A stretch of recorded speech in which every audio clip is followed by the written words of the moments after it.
ओम साई राम। मेरा नाम उमेश वाघ, मैं छिंदवाड़ा मध्य प्रदेश से हूँ। करीब 14 सालों से मैं बाबा से जुड़ा हूँ। और 2006 में जो है मेरे पापा की डेथ हो गई थी। ठीक है। अब डेथ होने के बाद क्या हुआ था कि मैं परिवार में सबसे बड़ा था। हम लोग 3 भाई हैं। मेरे 2 भाई तो आज भी नहीं सुधरे हैं, मतलब भयंकर ड्रिंक करते हैं और वो आज भी उनका निरंतर जारी है। तो मैं परिवार में बड़ा होने के कारण जो है परिवार की पूरी जिम्मेदारी जो है मेरे ऊपर आ गई थी उस समय पे, 2006 के बाद। तो मैं क्या हुआ था कि नागपुर चला गया था काम करने के लिए। तो काम ऐसा कि मुझे 60 रुपये रोजी से काम मिला था वहाँ पे। और मैं जहाँ पे जो लोहा बनता है ना, जो पिघला के जहाँ लोहा बनाया जाता है, उस कंपनी में काम किया करता था। तो 1 साल 2 साल मेरा काम चला। उसके बाद क्या हुआ कि नागपुर का सबसे ज़्यादा हाई टेम्परेचर है, आप जानते होंगे शायद कि नागपुर का टेम्परेचर गर्मी में सबसे हाई रहता है। और शायद उसके बाद चंद्रपुर का नंबर लगता है। तो क्या हुआ था कि ऐसे येलो येलो पिंपल जो है पूरे बॉडी में मेरे उस समय आ गए थे। फिर मैंने डॉक्टर को दिखाया था, एक जिसको बोलेंगे चर्म रोग विशेषज्ञ को। तो उसने मुझे कहा कि भाई आप कुछ समय के लिए ठंडे प्रदेश में चले जाइए। बोले यार ठंडे अपने कोई क्षेत्र में चले जाइए। तो छिंदवाड़ा तो सबसे हमारा ठंडा क्षेत्र है, पूरा जंगल से घिरा हुआ है।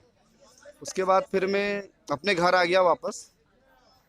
तो 1-2 महीने के बाद क्या हुआ कि 2 लड़के दीदी, मैं मार्केट में था, मतलब ऐसा टैबलेट खा के थोड़ा टहलने निकला था। तो 2 मेरे मित्र आए और वो कहने लगे कि भैया आप हमारे साथ साईं मंदिर चलो। तब मैंने मतलब बाबा की मुझे ABCD भी नहीं मालूम थी, उस समय की बात है।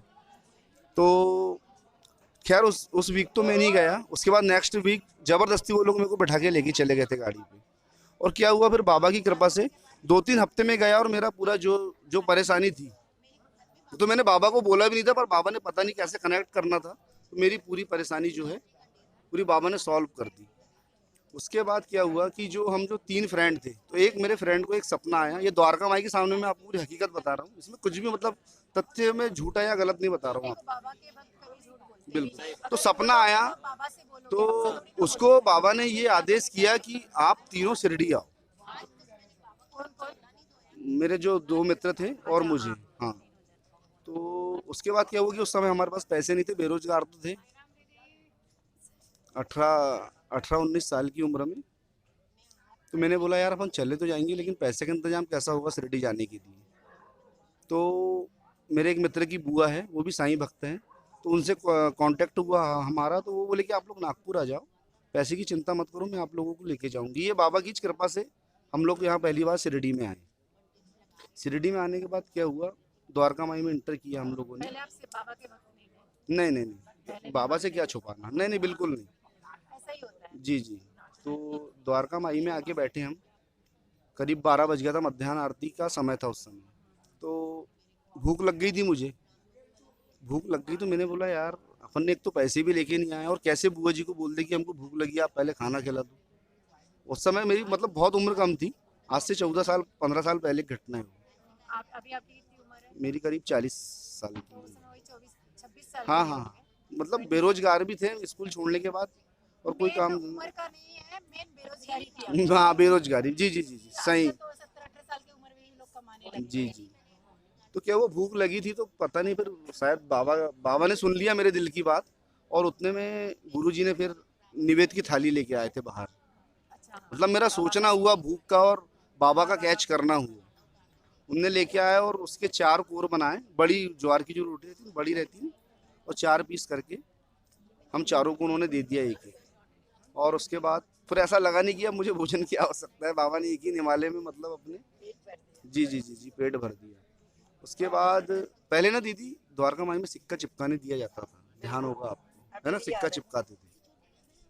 तो हम तीनों ऐसे लाइन में लगे थे। तो मेरा दोस्त बोलता है कि हम तीनों एक सिक्का अगर चिपकाते हैं बाबा का द्वारका माई में, अगर ये चिपक जाता है तो हम चल के बाबा के मंदिर निर्माण की प्रक्रिया जो है चालू शुरू कर। करेंगे, बाबा को यहाँ से साथ में अपने साथ लेके जाएंगे। अच्छा, छिंदवाड़ा में। जी। नहीं मतलब छिंदवाड़ा से 30 किलोमीटर पहले मेरा गाँव है छोटा सा, वहाँ पे।